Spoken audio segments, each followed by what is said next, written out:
Nous sommes dans une période qui est très tendue et c'est à chacun de prendre un petit peu de recul et de savoir vers où on veut aller. Nous sommes ici sur une place où nos frères et sœurs sont parqués dans des conditions inhumaines, juste parce que à cause des politiques impérialistes, néocolonialistes, militaires, les crimes que les Occidentaux, les pillages et crimes que les impérialistes occidentaux commettent en Afrique. Donc nous sommes dans une continuité en fait. Lorsqu'on ne comprend pas la continuité de l'histoire qu'on a vécue, ben, en fait on est là en train d'observer une situation comme si elle était inédite, mais non, elle fait partie d'une logique coloniale en fait. C'est le revers de la médaille.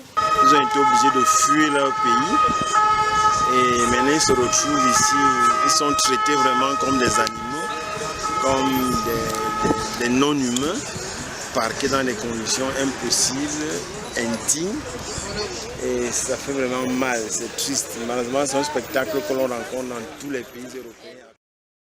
Vous savez, les images qu'on voit là nous rappellent des faits historiques qu'on a connus, que cette même propre ville a connus, puisque voir des personnes dans ces conditions, dans un square à quelques pas d'un mémorial et à quelques pas des immeubles particuliers des négriers nantais, on doit quand même se poser des questions, quoi. C'est terrible ce qu'on est en train de voir.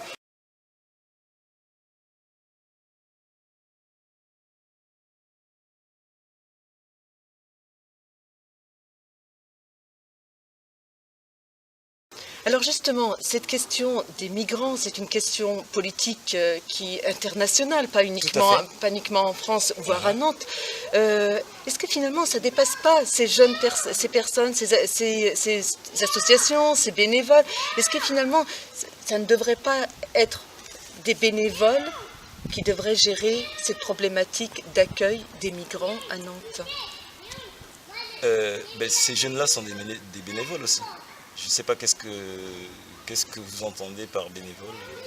Quand je dis, est-ce qu'effectivement, est-ce que ça devrait être les associations, les bénévoles informels ou associatifs qui devraient gérer cette question d'accueil des migrants, ou plutôt les institutions? Est-ce que ça ne dépasse pas finalement les associations qui n'ont pas cette compétence? Normalement, c'est les institutions. Mais ce ne sont pas les institutions qui sont levées quand on a chassé ces gens-là de la fac pour les emmener à Bréa. Ce sont ces jeunes-là. Sinon, ces personnes seraient dans la rue. Et aujourd'hui, on a entendu parler d'un débat qui était voulu par les associations, par la ville, que l'État évite d'une certaine manière. Moi, j'ai eu affaire à quelqu'un de très haut placé dans le cabinet de Madame Roland récemment. Je lui dis ceci. Monsieur, vous savez, le 23 mai dernier, Monsieur Macron a reçu à l'Élysée 2 chefs d'État d'Afrique, un du Rwanda, un de l'Angola, pour parler du Congo sans le Congo. Eh bien, nous sommes capables de lancer ça sans l'État. Quel est ton rôle au Square d'Avier? Est-ce que tu es militant? Est-ce que tu es un bénévole? Est-ce que tu es un représentant d'association? Voilà, on est parti. En fait, je suis un artiste. Mais je suis avant tout un humain et j'ai comme tout être humain la légitimité de parler de quelque chose de grave qui se passe devant nous. C'est pas un métier.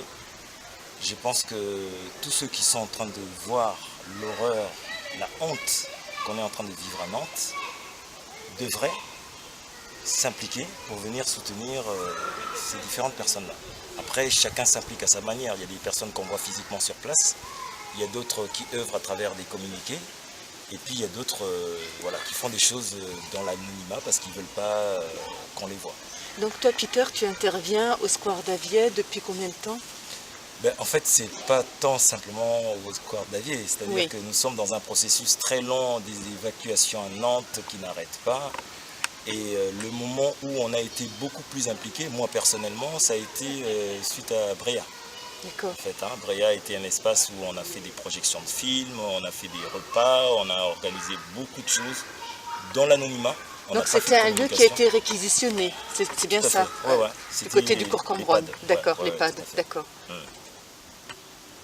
Et donc voilà, c'est à cet endroit-là que nous avons pu rencontrer un certain nombre de jeunes, d'abord courageux, parce que voyant des personnes dans des situations difficiles, ont jugé bon de trouver un espace pour pouvoir faciliter en fait voilà, un lieu où ils seraient plus à l'aise. Qui sont ces jeunes justement? Ce sont des bénévoles qui viennent d'associations, qui viennent d'ailleurs? Qui sont ces jeunes? Comme je le disais tout à l'heure, en fait, c'est pas tant l'histoire de l'étiquette, hein, mais ce sont des jeunes Français, d'autres qui sont africains, mais il y a beaucoup de jeunes Français dans le lot qui ont pris conscience que ce qui est en train d'arriver, avec une histoire qui radote depuis toujours, ils ne pouvaient pas rester dans cette posture qui consistait à dire oui, bon, voilà, ce sont les politiques qui font ça, parce qu'ils savent très bien que toute personne qui vote en France est quelque part aussi responsable des faits néfastes que son État peut faire ailleurs. Nous sommes dans une situation qui se présente comme ça parce que l'État français, comme certains États européens, ont pris l'habitude, lorsqu'ils commettent des crimes, de passer au pardon. C'est-à-dire on passe d'une reconnaissance d'un crime, comme il y a eu la loi Taubira d'ailleurs, et à une réconciliation, sans évoquer l'élément central qui est la réparation. Ça va bugger à un moment donné, parce que ça fait plus de 20 ans qu'on a toujours les mêmes choses qui se reproduisent. Donc on doit tenir compte de cette nouvelle jeunesse qui apporte autre chose, et on doit mettre autour de la table tout le monde, sans exception. Il n'y a personne qui doit trier, qui doit être là, qui ne doit pas être là. Personne. Et personne n'a cette légitimité, que ce soit la mairesse, que ce soit la préfète. Si nous ne tenons pas compte de cette jeunesse-là, présente, qui fait vraiment du travail concret, puisque nous on le vit. Nous on le vit. Les bénévoles d'associations qui viennent, qui aident ces personnes, ainsi que d'autres personnes qui viennent pas forcément d'associations, des aidants informels. Oui, il y a des associations qui existent. Et vous savez, si nous ne voulons pas trop faire allusion aux associations, parce que, bien entendu, dans toutes les luttes, il y a toujours des associations qui viennent aussi avec leurs agendas. Voilà, il y en a certaines essaient d'avoir une certaine visibilité. Et il y en a même d'autres qui attendent que tout le travail soit fait, hein, après pour venir récupérer. Moi, je vois les gens individuellement qui sont là en train de se mouiller à l'heure actuelle, en fait. C'est pas sur ces gens-là qu'on doit tirer. C'est pas du tout sur ces gens-là. Alors comment ça peut s'articuler justement des personnes qui viennent de structures d'associations, d'autres qui n'ont pas forcément de structure associative? Comment ça s'articule? Est-ce qu'il peut y avoir des bugs? Est-ce qu'il peut y avoir des malentendus? Est-ce qu'il peut y avoir même peut-être des conflits? Bien entendu qu'il y en a, mais je pense qu'on a identifié aussi dans les sites des personnes qui ont une certaine maturité politique et qui ont l'habitude de faire ce genre de choses-là.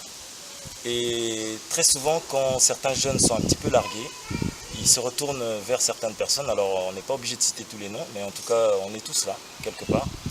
Moi, je suis un élément comme n'importe qui. Hein. Je n'ai pas plus de poids que d'autres personnes. Mais en tout cas, j'agis aussi.